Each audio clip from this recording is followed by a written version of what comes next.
We all know that New Mexico has great food, amazing restaurants that take pride in serving you delicious and local dishes. But with so many restaurants, it is important to keep track of your favorites and the ones that you need to try. So joining us now to help us is a one-stop food guide, Edible Magazine, and its publisher, Walt Cameron. Walt, good to see you.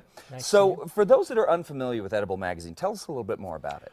Well, we try to reconnect people with their local food shed, and we try to introduce them to what's going on here in New Mexico. Okay.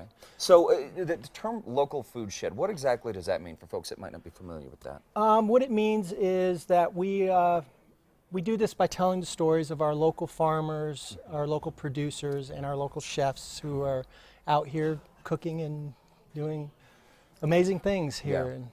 Yeah, and as you said, and you guys, I don't know if you coined the phrase. If you did, you really need to copyright it, because I think it's great. The Rio Grande cuisine. Yes. And talking about the fact that really enjoying the cuisine that is from, the Rio Grande Valley. Yes, And that exactly. really sort of makes Albuquerque into Mexico. So I understand that you got a video for us that you put together. We're going to be seeing more of these from Edible Magazine. Yeah. So let's take a look at it. Okay.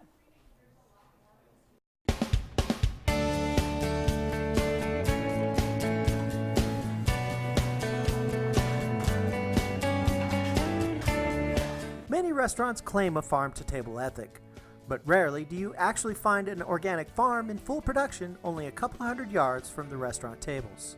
Farmer Rick Murphy of Soul Harvest Farms supplies food directly to farm and table, and he has developed a unique relationship with Chef Carrie Eagle, which allows them to bring the freshest produce possible to the patrons of the restaurant. I recently visited Soul Harvest Farm and Farm and Table restaurant and asked both farmer and chef about the advantages of the farm-to-fork relationship. It's nice from my perspective, having farm and table right here. I literally harvest it and walk it in. So pick it, wash it, bring it in, done. And then there will be times when I realize, oh, hey, I've got some extra turnips or leeks or maybe more spinach. And I can go in and find chef and say, hey, do you need this? And she'll find some place on the menu for it. In addition to the produce that we purchase from Rick here at Soul Harvest, I also work with 20 plus farmers across the city. And toward the end of the summer, when the stone fruit's coming in the middle of the summer, the end of the summer the apples start coming in, we get a lot of backyard farmers just coming in with pounds and pounds of produce for me to look at and check out.